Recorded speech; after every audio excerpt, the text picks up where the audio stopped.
All right, let's talk about something that fills up our calendars and, if we're being honest, often drains our souls, the team meeting.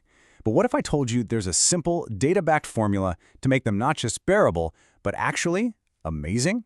Well, there is, and we're going to break it all down. So let me just ask you this straight up.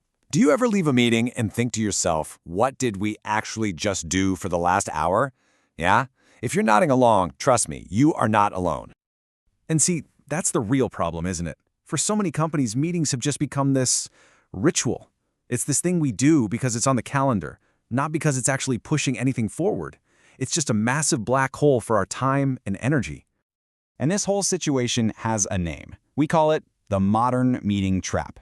It feels like this universal problem that everyone complains about, but here's the good news. There is a very clear way out. You know, the folks over at the SideSpeak success team put it perfectly. The fix isn't some crazy, complicated new system you have to learn. Nope, it's actually shockingly simple. It all boils down to just two. That's it, two simple variables. So let's get into it. What's this big solution? Well, the first variable is all about the who. It's about really understanding the power dynamics of your group size. And when you look at them side by side, the difference is just night and day. In small groups, everyone's leaning in, right? Engagement is high, you make decisions way faster, and people feel real ownership.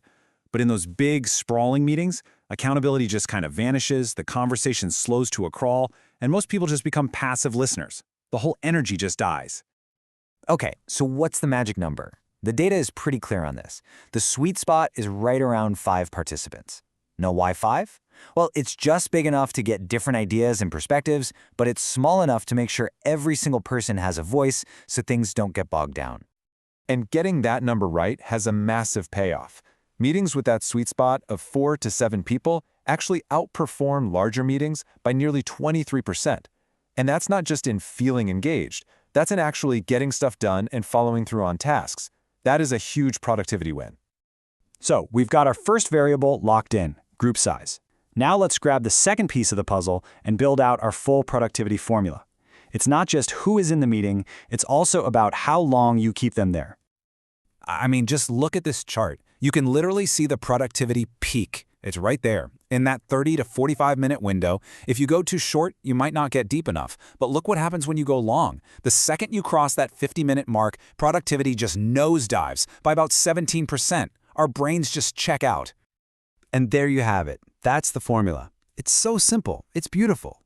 Keep your group small, think 4 to 7 people, and keep the meeting short.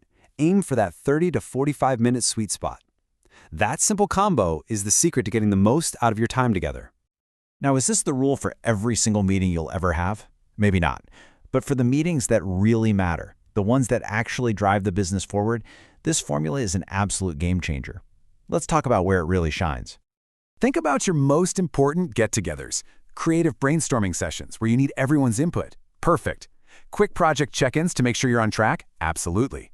Getting key decision-makers aligned on strategy or holding a really honest retrospective. This is where that small, focused group creates actual magic. Okay, so you've nailed it. You've got the right people in the room for the right amount of time. What's next? The next level is to supercharge the entire workflow around the meeting itself using a little bit of smart automation. And the impact here is kind of staggering. Teams that automate the boring stuff, like sending agendas and typing up summaries, they can cut their administrative overhead by up to 35%. That is a huge chunk of time you get back to do, your actual job. So here are 4 super simple hacks to get started. First, always send out the agenda at least 24 hours ahead of time. People need to show up ready to contribute, not completely cold. Second, use a timer during the meeting. It sounds simple, but it keeps everyone focused and on track. Third, and this one is critical, assign action items live in the meeting with names and deadlines. No more vague, we'll follow up emails. And finally, plug all that stuff directly into your project tools so nothing ever falls through the cracks. So, we've got the theory, we've got the tools, but how does this all play out in the real world? And maybe more importantly, how does your team stack up? Let's look at a quick story. There was this super fast-growing tech startup, and they decided to go all in on this framework. They capped every important meeting at 6 people and set a hard stop at 40 minutes. The results were, well, they were almost immediate. Get this. Within just 2 quarters, so 6 months, Their on-time project delivery shot up by 28%. That's not some fuzzy metric. That's a direct impact on their performance just from changing how they met. And it gets even better.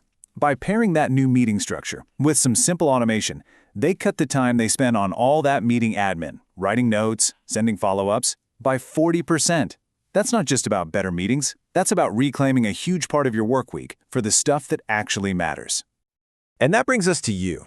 I want you to look at these benchmarks and think about your team's meetings. Be honest. How do you score on the number of people? What about the duration? And what percentage of your action items actually get completed? This right here, this is your new goal. Look, if you walk away with just one thing today, let it be this. The formula to fix your meetings is incredibly simple. Keep it small, keep it short, and let smart automation handle all the boring stuff. Which really leaves us with one last, very important question. Because at the end of the day, this isn't just about having better meetings. It's about winning back your most valuable, non-renewable resource, your time. So, what are you and your team going to do with all that time you save?